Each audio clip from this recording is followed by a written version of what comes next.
요한이 믿음과 사랑에 대하여 무엇을 우리에게 증거하고 있는지를 잠시 좀 살펴보려고 합니다. 여러분, 화가가 그림을 그릴 때, 처음 시작할 때 밑그림을 그릴 때 그 화가가 무슨 그림을 그리고 있는지 제대로 알고 있는 사람은 아무도 없을 것입니다.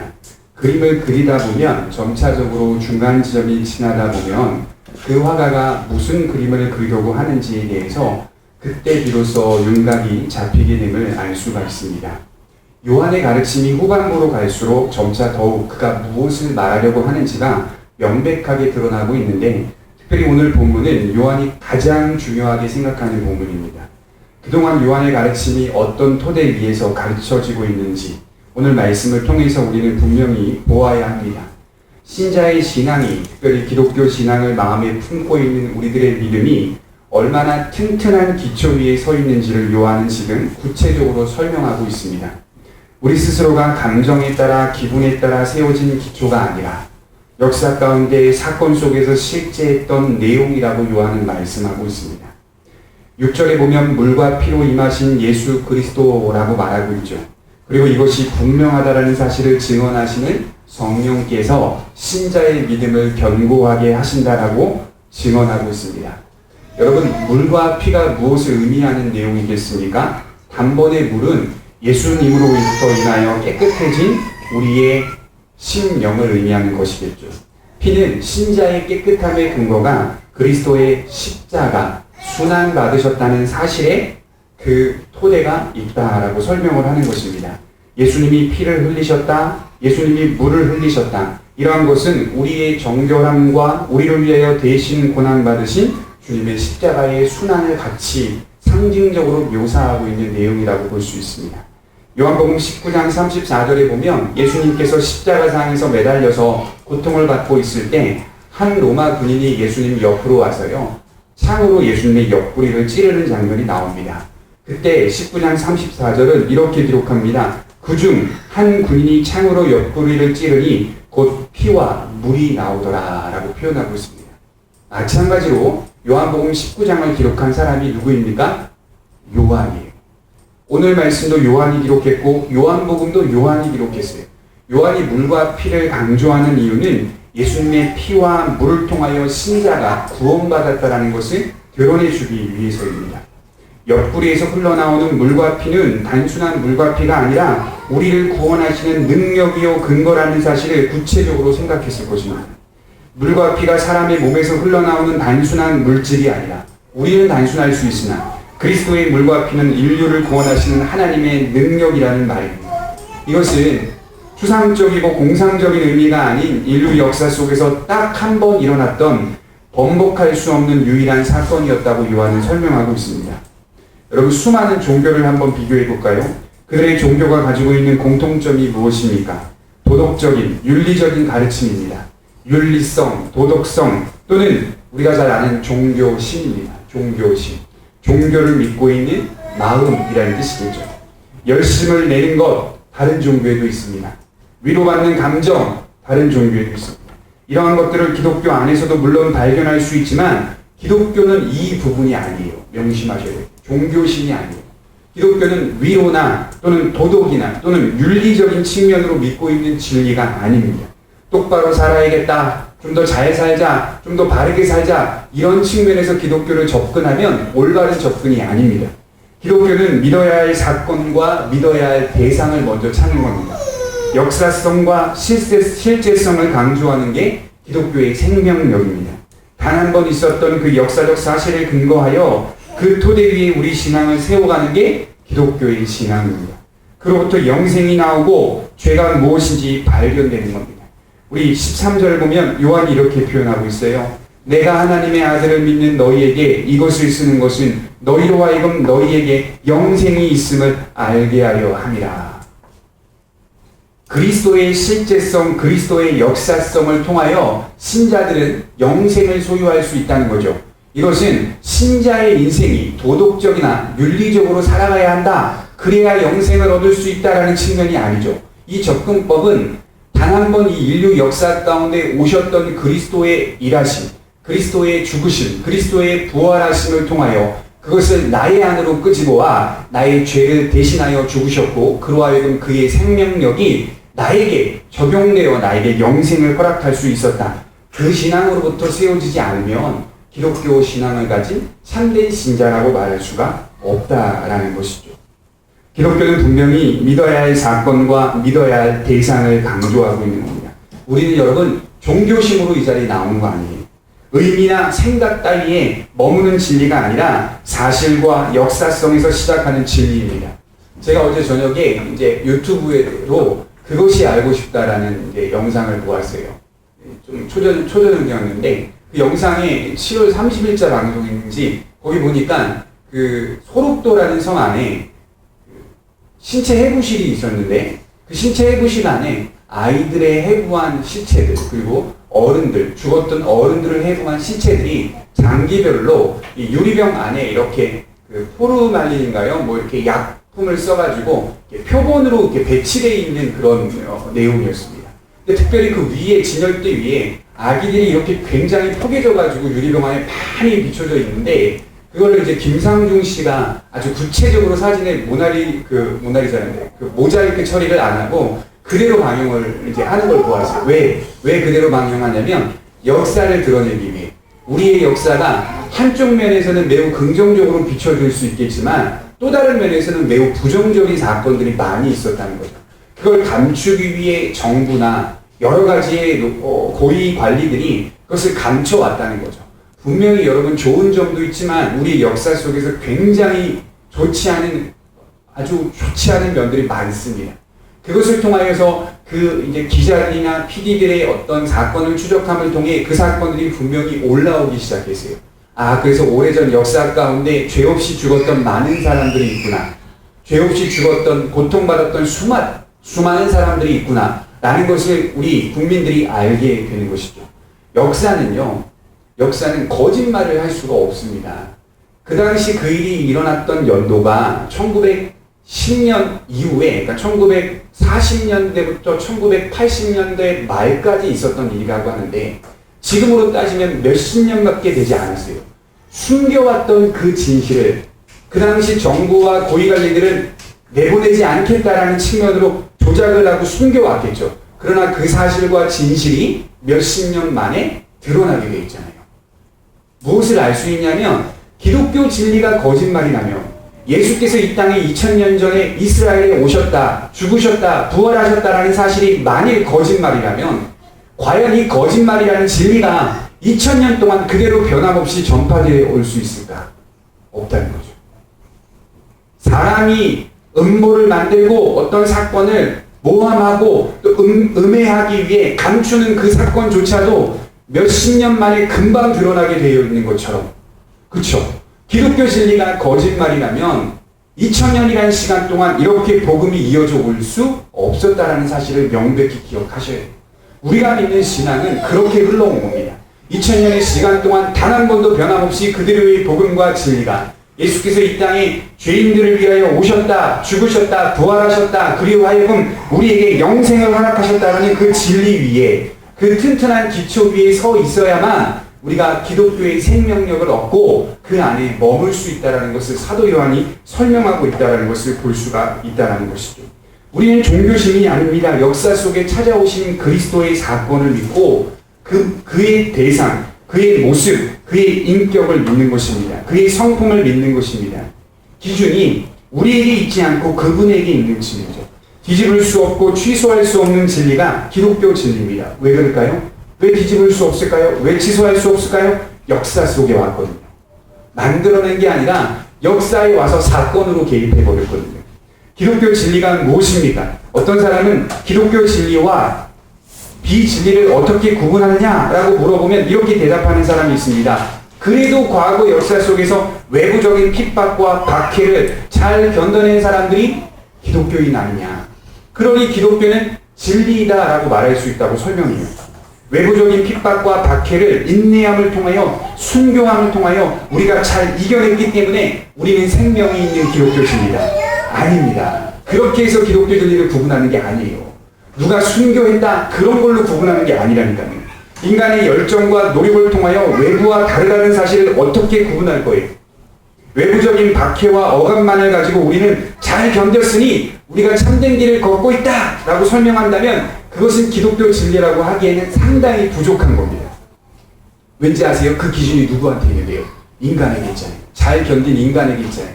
그러니 그것은 기독교 진리라고 말할 수가 없는 겁니다. 우리 신앙의 내용은 그보다 훨씬 깊어요. 우리의 구원은 그보다 훨씬 큽니다. 왜 그럴까요? 우리의 외부의 핍박과 박해로 구분되는 우리의 신앙이 아니라 우리 안에 어찌할 수 없는 나의 죄성을 해결하러 예수께서 현실에 오셨다. 내 기준이 아니라 예수께서 나의 죄성을 해결하기 위해 이 땅에 오셨다로 구분하기 때문에 기독교 진리와 세상 종교와 구분될 수 있는 거예요. 기억하시죠? 불교에도 순교한 사람이 있습니다. 천주교에도 순교한 사람이 있고 이슬람교에도 맨날 방송 틀으면 폭탄 조끼 메고 가가지고 폭탄 터뜨리고 죽는 사람들이 있잖아요. 구분이 안 돼요. 그러나 기독교 진리는 인간의 어떠함, 인간이 어떻게 할 수 없는 자신 안에 있는 죄성, 다른 말로 표현하면 당혹스러움이라고 말합니다. 이 당혹스러움을 해결하러 예수께서 이 땅에 내려오셨다. 그걸로 구분하는 겁니다. 박해와 핍박을 견디는 것이 중요합니다. 중요하지 않다는 얘기가 아닙니다. 그러나 그보다 더 중요한 것은 인간 안의 당혹스러움, 어찌할 수 없는 죄악된 경향들을 예수님께서 해결하러 이 땅에 오셨다. 우리는 그리스도의 사건과 진리를 통하여 올바로 우리 자신을 마주서서 인식하고 그리스도 예수를 믿음으로 말미암아 해결받는 것으로 기독교의 진리를 구분하는 사람들입니다. 기독교 진리는 그가 이루어 놓으신 것을 나의 자신 안으로 끌고 들어와 내가 어찌할 수 없기 때문에 그렇기 때문에 그리스도가 필요하다는 사실로 구분이 되는 겁니다. 나와 그리스도의 예수, 나와 그리스도 예수를 보게 하는 게 기독교의 생명력입니다. 외부적인 핍박과 박해만이 아니라 외부의 괴롭힘, 외부가 나에게 주는 고통스러움, 외부가 나에게 주는 수치스러움, 그걸 가지고 우리가 기독교를 믿는 게 아니라 나와 예수님을 통하여 나타나는 내 심령의 상태를 통하여 믿는 거예요. 외부적인 핍박과 박해만이 아닌 우리 안에 나오는 죄성, 너무나 당황스럽고 당혹스러운 이 죄악된 경향, 이거 어떻게 할 거예요? 우리 스스로가 어찌할 수 없는 이 당혹스러운 인생 속에서 우리는 그리스도 예수를 발견한 사람들인 거예요. 발견한 사람들. 우리는 그것을 확인하고 인생 속에서 붙잡고 믿고 살아가는 겁니다. 제발 부탁인데 외부를 보지 마세요. 기독교 신앙은 내 주변이나 환경을 보는 게 먼저가 아니라 나와 예수님을 보는 거예요. 나와 예수님. 내 안에 찾아오셨고 이 땅에 찾아오셔서 나의 어찌할 수 없는 그 존재적 위치 가운데, 절망된 위치 가운데 나의 그 어려운 부분들을 해결하러 오신 그리스도의 사실, 실제, 공로, 그것을 붙잡고 믿음으로 살아가는 게 기독교 신앙을 가진 그리스도인입니다. 우리는 그것을 확인하고 인생 속에서 붙잡고 믿고 살아가는 사람들입니다. 변화는 되고 있어요. 우리 오늘도 변화되고 있고 내일도 그리스도 안에서 변화되고 있어요. 그러나 여러분, 변화가 된다 하더라도 여전히 내일 또 나와 예수님을 발견하는 거예요. 나의 미련함과 연약함과 수치스러움과 절망하는 나의 존재와 갈등하는 내 존재, 누구도 도와줄 수 없는 이 나의 상태, 이 상태 속에 그리스도 예수가 찾아오셔서 우리의 모든 상태를 해결하셨다. 그러니 나의 인생 속의 대안이 누구냐? 그리스도 예수다. 그것이 우리의 구별이고 구분입니다. 세상의 핍박보다 훨씬 큰 우리 안의 문제를 해결하러 오신 예수 그리스도를 보고 있는 게 신앙인입니다. 내 자신을 보면서 확인할 수 있는 사람들이 그리스도인입니다. 우리 6절을 한번 보겠습니다. 이는 물과 피로 임하신 이시니 곧 예수 그리스도시라. 물로만 아니요 물과 피로 임하셨고 증언하는 이는 성령이시니 성령은 진리니라. 가만히 보세요. 물과 피로 임했다는 말은 역사 속에 주님이 찾아오셔서 물을 흘리시고 피를 흘리셨다는 말이 되겠고, 그리고 그리스도를 믿는 우리의 마음속에 증언하는 이가 있으니 그것은 성령이다 라고 표현하는 거죠. 역사 속에 오신 예수 그리스도를 보게 되었고, 역사 속에 오신 예수 그리스도를 성령이 누구 안에? 그리스도인 안에 증언하고 있어. 그 증언함을 통해 신자는 어떻게 반응하는가? 믿음으로 반응한다. 역사 속에 찾아오신 예수님을 믿는 믿음은 성령의 증언을 통해 나타날 수 있는 것이다 라고 요한이 설명하고 있다는 것이죠. 여러분, 우리는 사람이 어떤 일을 증언해도 그 사실을 우리는 그 사람이 신뢰할 만하면 받아들입니다. 요한이 지금 뭐라고 말하냐면요, 9절에 보면 사람이 증언하는 것보다 더 확실한 게 있는데 그것이 뭐냐? 하나님이 증언하시고 계신다. 예수님이 이 땅에 오신 것을, 예수님이 이 땅에 오셔서 구원하신 것들을, 예수님이 이 땅에 오셔서 죽으시고 부활하신 그 사실을 하나님이 증언하시니 사람보다 더 신뢰할 만한 진리가 아니냐라고 구절에 설명하는 거예요. 우리가 믿는 기독교 진리는 사람과 사람을 통하여 전파된 게 아니라 하나님이 우리 안에 심어 넣으신 거예요. 제가 자꾸 반복적으로 설명하죠. 하나님께서 우리 안에 믿음으로 심어 넣으셔서 믿음을 통하여서 우리가 그리스도를 보는 것이죠. 그것이 현실 가운데 역사적으로 이 땅에 오신 사건이긴 하지만 누구도 하나님을 통하여 믿음으로 주어지지 않는다면 그 사실을 믿지 못한다라고 설명하고 있는 거예요. 성령이 우리 안에 증언하심을 통하여 예수님께서 우리를 통하여 물과 피를 흘리셨다는 사실을 우리가 믿을 수 있게 된다. 그래서 6절 하반절의 성령은 진리입니다 라고 말합니다. 그런 도움을 받으며 아주 복잡한 구조 속에서 우리가 신앙생활을 하고 있는 거죠. 단순하게 우리는 믿음이라고 말하는 거죠. 믿음.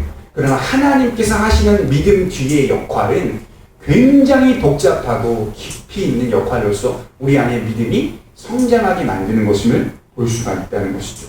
이 사실을 믿는 이는 그 안에 성령의 증언이 항상 있다고 표현합니다. 분명한 신앙이 있다는 말입니다. 영생을 소유한 참된 신앙이라고 설명하는 겁니다.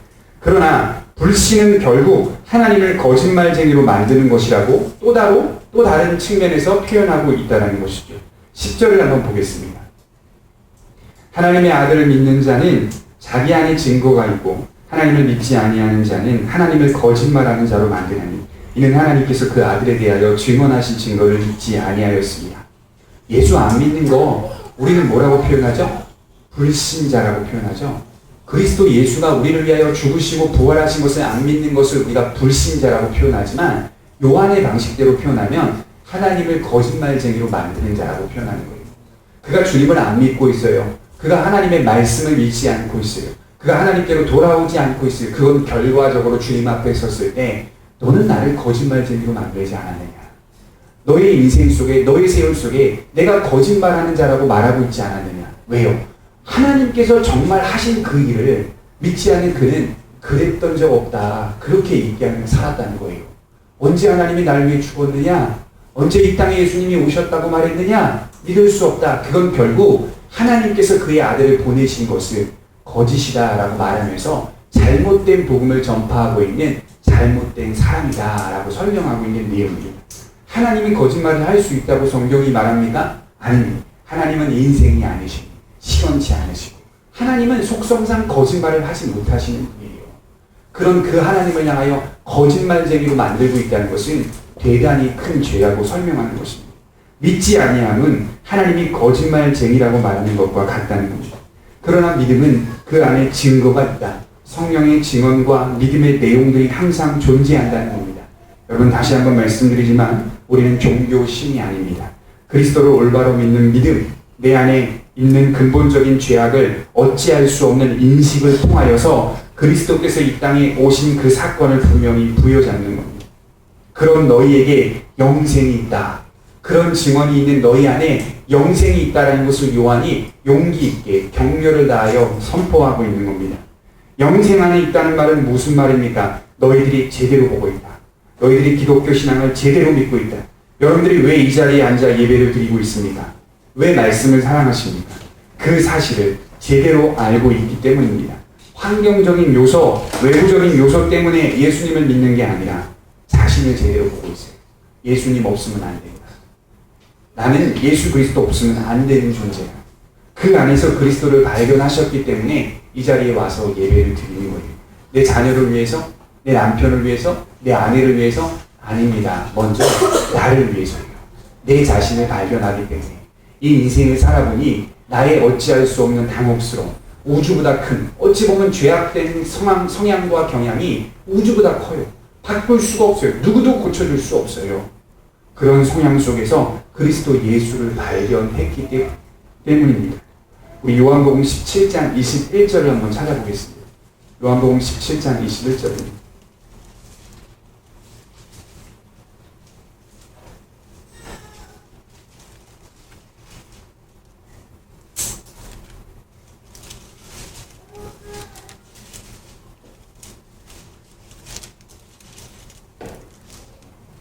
요한복음 17장 21절.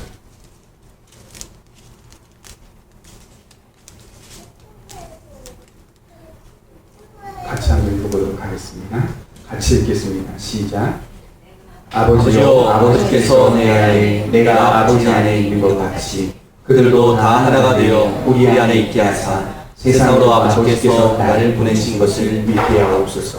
하나님과 그리스도가 하나가 된 것처럼 그들이 누굽니까? 그리스도인 하나님이 택한 백성들도 하나님 아버지와 그리스도와 하나가 되게 하옵소서라고 기도하고 있습니다. 하나라는 말은 무슨 말입니까? 그리스도께서 이 땅에 오신 것, 성령이 증언하시는 그 사건과 내용들을 믿고 있는 것, 올바로 붙잡고 믿고 있는 것을 설명하는 겁니다. 다시 한번 말씀드리지만 감동이나 감격으로 이 자리에 나오는 게 아닙니다. 감동이나 감격으로 예수님 믿는 게 아닙니다. 제가 고등학교 아이들 가르쳐봤지만, 청년부 가르쳐봤지만 감동이나 감격으로 믿으려고 하는 사람들이 세상에 많습니다. 기도할 때, 예배 드릴 때, 찬송 부를 때 감동이 없으면 하나님이 안 계신 것처럼 생각하는 사람들도 있어요. 늘 감동하는 걸 좋아하는 사람들도 있습니다. 그러나 기독교주의는 감동이나 감격으로 믿는 게 아닙니다. 오늘은 이상하게 눈물이 나네? 하나님이 함께 하셨네?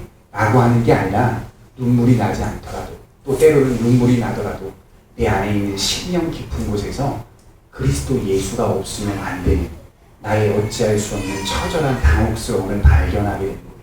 그리고 내 인생의 대안이 어디 있는가? 물질이 아니라 정말 물질이 내 인생의 대안인가? 명예가 내 인생의 대안인가? 권력인가? 그게 아니라 나를 구원하시는 그리스도 예수밖에 없다는 것을 발견하며 나아갈 때 그 사람이 차분한 신앙인이자 진정한 신앙인이라고 설명할 수 있는 겁니다. 감동이나 감격은 오래가지 못합니다. 언젠간 드러나요. 감동 없으면 교회를 떠나요. 그러나 하나님이 주시는 심령 안에 깊이 있는 신앙은 어떤 상황이 오더라도 그리스도를 붙잡을 수밖에 없는 거예요. 왜요? 대안이 없거든요. 인생 속에서 대안이 없어요.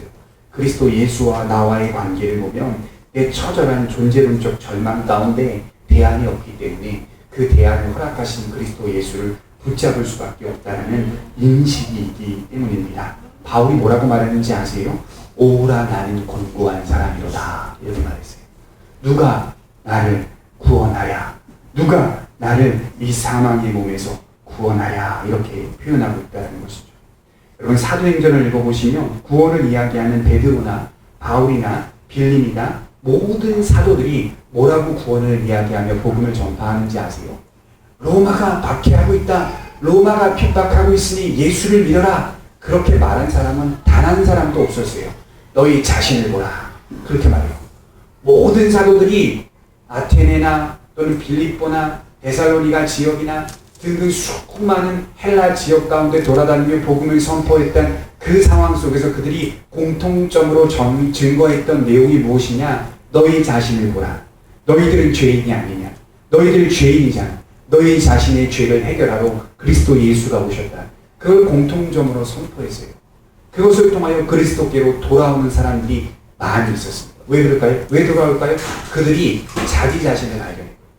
그들이 어찌할 수 없는 자기 자신과 그 어찌할 수 없는 자신의 존재를 구원하시고 이끌어 가시는 그리스도 예수를 발견했기 때문에 그 예수를 붙잡았던 사람들로 기록이 되어 있는 것입니다.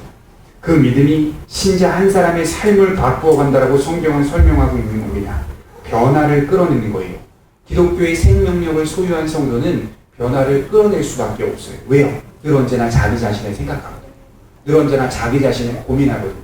저희 대학원 정문 앞에 라틴어로 코람 데오라는 단어가 적혀 있습니다.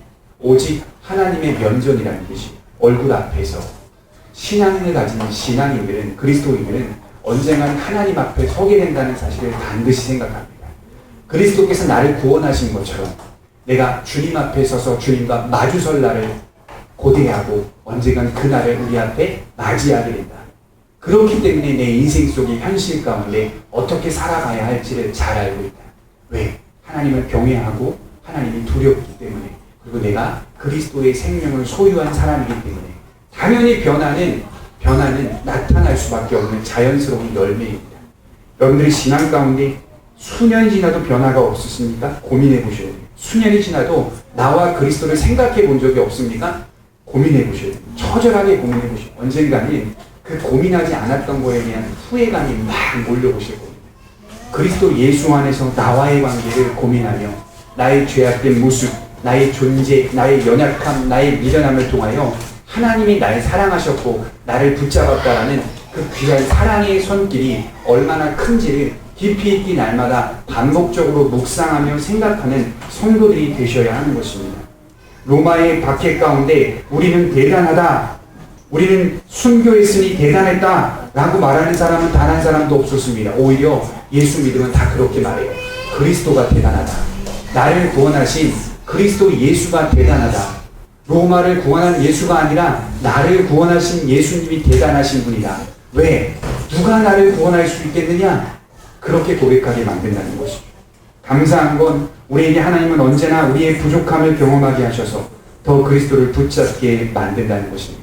성령이 신자 안에서 항상 그 사실을 증언해 갑니다. 여러분 인생 속에서 이런 말들이 여러분들의 심령에 늘 들릴 겁니다. 너로 가능하냐? 너의 노력으로 가능하니? 살아봤더니 너의 노력과 부지런함으로 가능했니? 바뀌어진 게 있니? 변화된 게 있니? 하나님이 날마다 여러분들의 마음속에 그렇게 말씀하실 거예요. 그때 여러분들은 거기에 겸손히 하나님 앞에 나와 그리스도 예수를 바라보시면 되는 거예요. 그리고 아무런 대안이 없는 이 인생 속에서 나의 소망은 주님밖에 없습니다 라고 고백하며 그저 지금 처해져 있는 시간 속에서 현실 속에서 하나님을 붙잡고 살아가면 되는 것입니다. 하나님은 오늘도 우리 그리스도인들을 사랑하고 계십니다. 기도하도록 하겠습니다.